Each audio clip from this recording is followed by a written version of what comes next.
la reparación del daño, pero el tema lo denominamos el derecho que yo tengo de que se me repare el daño. En términos más sencillos, ¿qué te parece? Es que la intención es platicarle a la gente que pues se emitieron una serie de criterios, 6 específicamente, criterios firmes el pasado viernes 18 de agosto en el Semanario Judicial de la Federación, es correcto, cuya obligatoriedad comenzó este lunes 21. Y nos es importante decirle a la gente, bueno, ¿para qué le sirve? ¿Qué utilidad tiene? Si yo fui víctima de una afectación o un perjuicio en lo psicológico, en lo moral, en lo patrimonial, ¿cómo se me puede resarcir el daño? ¿Cómo funciona y cómo opera una figura jurídica de este tipo en nuestro país? Y eso es lo que nos ocupa en los siguientes minutos. ¿Qué te parece, mi estimado? Cuéntanos, dinos, ¿y qué es lo que tenemos que hacer para poder acceder a esto? Con todo gusto. Y es que todo esto lo motivó una tragedia. Es un padre de familia que demanda a una aseguradora y a una persona física derivado del fallecimiento de su hijo por causa de una descarga eléctrica. No se hace referencia mayormente a cómo se dieron los hechos o cómo se dio la situación. Nosotros interpretamos que una persona tenía instalaciones eléctricas y en donde de manera omisa y de manera negligente pues causan un accidente de este tipo y de esta naturaleza. Es una tragedia absolutamente, la pérdida de la vida. Y esta persona, pese a que ya se le había hecho una reparación del daño porque los responsables fueron procesados penalmente, se les llevó frente a la justicia y se acordó lo que se le llama en materia penal un acuerdo reparatorio, pero el padre de familia no se quedó ni conforme ni mucho menos, sino que enderezó o inició una demanda del orden civil por responsabilidad civil objetiva. Y aquí el tribunal de primera instancia le dijo al padre de familia, no te asiste ya el derecho, porque eso ya se ventiló en materia penal.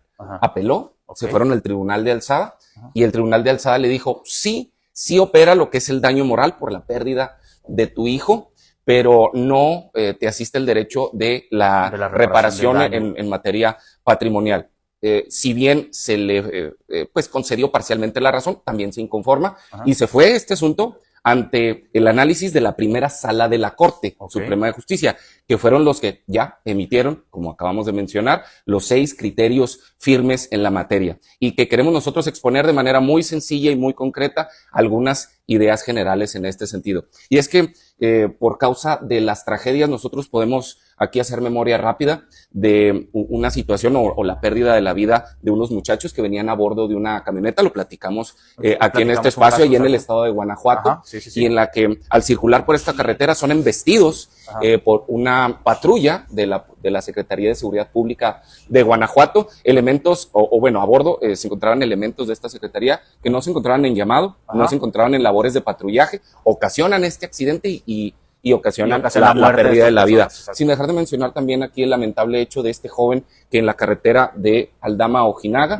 pierde la vida por causa de el impacto que sufre con un animal, el cual, pues bueno, ahí se desencadena una serie de situaciones, pero también es una responsabilidad objetiva de una persona. Pero también es necesario indicar que esta figura de la reparación del daño no es solamente la oportunidad que yo tengo de que se me resalza, de que se me repare las afectaciones que me ocasiona un particular, sino también el Estado mexicano. Pregúntenle a aquella persona que se quedó inmóvil, paralítica, por causa de una severa negligencia médica, por una omisión, por una omisión terrible, una falta de atención en uno de los hospitales. ¿Qué pasa con esta persona? Incluso que sufre otro tipo de situaciones más trágicas como la muerte, que también nosotros contemplamos eso. Y entonces, si bien la reparación del daño, Víctor y amigos, no es una figura, digamos, novedosa como tal o en sí misma, sí le hacía falta muchísimos parámetros o que existiesen lineamientos claros para que los diferentes jueces resolvieran en la materia, de tal manera que estos criterios sirven de mucha utilidad. Ya también tenemos lo que es la ley, tanto estatal como federal, de responsabilidad patrimonial del Estado, en donde si una persona, como lo acabamos de indicar, sufre de una negligencia médica, pueda demandar al Estado mexicano por causa de una actuación irregular de este. Claro que pensamos de inmediato en ejemplos de hospitales, pero puede ser en cualquier otro ámbito, que la Secretaría de Comunicaciones, de Obras Públicas, de cualquiera de las esferas. Que involucre funcionarios públicos federales, que involucre funcionarios públicos o que involucre instalaciones también, ¿no? Sí, que por causa de la expedición de permisos, por medio incluso hasta de la corrupción, puedan generar un daño. Hay que recordar la muerte trágica y lamentable de algunos niños en la Ciudad de México, respecto de un bien inmueble que estaba hecho pedazos y que, sin embargo, tenía los permisos de parte de la delegación o de parte de la alcaldía para seguir operando. Esto es una actuación totalmente irregular del Estado mexicano. Pero también existe la otra parte en donde si alguien es afectado en sus bienes, en su, en lo que es en su patrimonio, de carácter también o de naturaleza, la afectación que sea moral o psicológica, la persona pueda demandar a ese individuo, incluso de manera conjunta con una aseguradora. Pregúntenle también en muchas ocasiones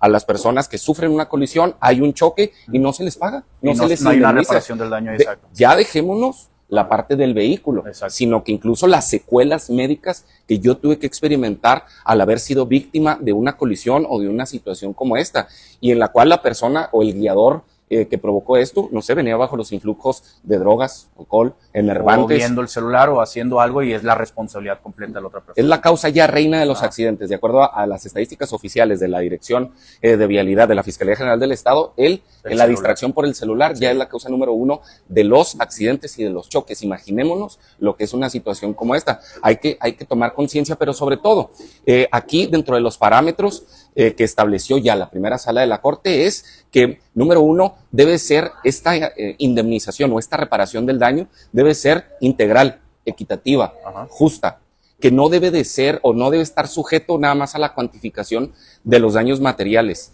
que no debe obedecer como tal a valoraciones previamente establecidos, porque vamos a suponer que se condena la indemnización de las familias o de los familiares de un varón que acaba de fallecer, de un trabajador. No se pueden tener estándares previos. No es lo mismo para una persona, para beneficiarios que tengan 50, 60 años, que pierdan a su esposo, a su papá, que si nos referimos a un niño de 6 años. A un infante, exactamente. Sí, entonces, es diferente, cada caso es distinto. Cada caso es distinto, debe de tener una valoración totalmente independiente, no debe colocarse tampoco límites. Si bien la Corte determinó, esta primera sala de la Corte, que tampoco se van a establecer cantidades que provoquen un enriquecimiento injustificado, tampoco la indemnización por daño moral puede ni debe de tener límites. Esto es algo muy interesante, típica y tradicionalmente, Víctor y amigos. El daño moral siempre se relegaba y en su caso, si se tomaba en cuenta en una sentencia, pues eran cantidades ínfimas, mínimas, que incluso ni siquiera llegaban a equipararse con las... con lo que era el daño material. Con lo que era el daño material o moral, o material o patrimonial. Entonces, hay que valorar cada caso en concreto. A las personas, a cada uno de los ciudadanos les asiste el derecho de emprender las acciones legales que estimen necesarias, que ya hay disponibles perfectamente o que están ya delineadas por la ley para que obtengan su reparación integral del daño. Insistimos, ya sea demandando al Estado mexicano o demandando a una persona que en responsabilidad objetiva generó o procuró una situación como esta. También hay que recordar este hecho, no recuerdo exactamente en qué entidad federativa, pero de este sujeto que tomó un perrito y lo echa en un caso que contenía aceite hirviendo. Entonces, esta es una situación en la que todo el mundo habla del que sí, lamentablemente, cometió este hecho en contra o en perjuicio del animal. Pero ¿qué pasa? O nadie hace referencia a este individuo que en plena vía pública tiene un caso con aceite hirviendo sin ningún tipo de señalamiento previo y en la que pudo haber ocurrido una situación trágica con otra persona, con un niño, con un menor. O sea que aquí, como lo planteas, yéndonos acá a este caso, Lick, no solamente es para quien cometió esta situación que agarra al perrito que era un cliente o algo así, sino también para el dueño del local, por la manera en cómo tenía el caso. Definitivamente. Y que la prensa y la opinión pública no hizo referencia solo a esa responsabilidad objetiva. Exacto. Pero imaginémonos un niño inquieto, curioso, que llega a jalar del caso. Imaginemos una situación. Entonces, ¿cómo es posible que una persona... Es terrible lo del perrito. Sí. Pero y la actuación también de la otra persona. Definitivamente tenga un caso con aceite hirviendo en plena vía pública sin ningún tipo de señalamiento preventivo. Insistimos y reiteramos, todos estos criterios que están publicados o que fueron recientemente publicados es a raíz del fallecimiento de un niño que por medio de contacto, muere con una descarga eléctrica. Hay que imaginar que fue una situación de terrible omisión o negligencia de parte de la persona que tenía o que estaba desarrollando una instalación de ese tipo. Exacto. Lo dejó de manera expuesta y, como lo sabemos, los niños son muy curiosos, ¿no? Sí. Entonces, en este sentido, pues necesitamos nosotros atender cada caso en concreto. Sí, yo aquí me quedaría con las dos partes, Lick. La gente que está buscando la reparación del daño, como dice el licenciado, hay un criterio que desde la semana pasada cambia un poquito esta situación, la reparación del daño integral de las víctimas, pero también de lo que comentas ahorita es muy importante, de las personas, aquellos que tienen negocios, aquellos que tienen afuera de su casa o algo, que puedan dejar una situación que por un descuido ocasione un accidente. Hay que tener mucho cuidado también, porque aquí hablamos ya de una responsabilidad legal que no se puede evadir y que la víctima tiene todo el derecho de reclamarla, ¿no? Entonces, aquí de los dos lados, tanto la víctima como la persona que por alguna omisión, pero no deja de ser responsable por alguna omisión, ¿no? Definitivamente. Y es que hay que no solamente meditar en las consecuencias que se puede generar desde una simple caída. Exacto. Un escalón que no esté debidamente señalizado. Ajá. Entonces, ahí hay una situación en donde hay una responsabilidad muy objetiva de parte del establecimiento, de las personas, en general, de todo ciudadano, y que podría experimentar una demanda en su contra. Hay que también hacer énfasis en la valentía de esta persona, ajá, de este padre de familia. De seguir todo el proceso. Exacto. Y que si bien dentro de las primeras instancias no se le concedió de manera completa la razón, decidió que su asunto fuese analizado y resuelto por la primera sala de la Corte. Claro, hay que pasar una serie de etapas procesales, no fácil, y por medio del recurso de revisión y que en la facultad de atracción en cuanto a asuntos que tienen una importancia o tienen una situación de relevancia, se puede llegar a este tipo de conclusiones y generará, Víctor y amigos, en un futuro, en tiempos postreros, condiciones adecuadas para que las personas que sufren de una situación, de un daño en lo patrimonial, en lo material y en lo moral, puedan hacer valer de manera íntegra este derecho. Perfecto, licenciado, cada caso es distinto, cada caso es complicado, lo decíamos ahorita, hay que tocar con pincitas, tampoco es tan fácil porque, insisto, cada caso presenta su complejidad, pero ¿dónde se pueden comunicar contigo? ¿Dónde pueden estar en contacto contigo? ¿Dónde se pueden asesorar? Con gusto. Este y otros criterios, consúltenlos, les va a ser de mucha utilidad en Lic Ariel Vega, en todas las redes sociales. En el correo electrónico seguimos recibiendo sus comentarios, dudas, sugerencias, incluso hasta de temas, licarielvega@outlook.com, y en el teléfono de oficina 614-262-1671. Fíjate, se me vino hasta la mente la gente que va en los supermercados, de repente se resbala, se cae porque no hay señalamiento y viene consecuente. No, es un mar de problemas. Lic. Un universo de posibilidades. Un universo de posibilidades.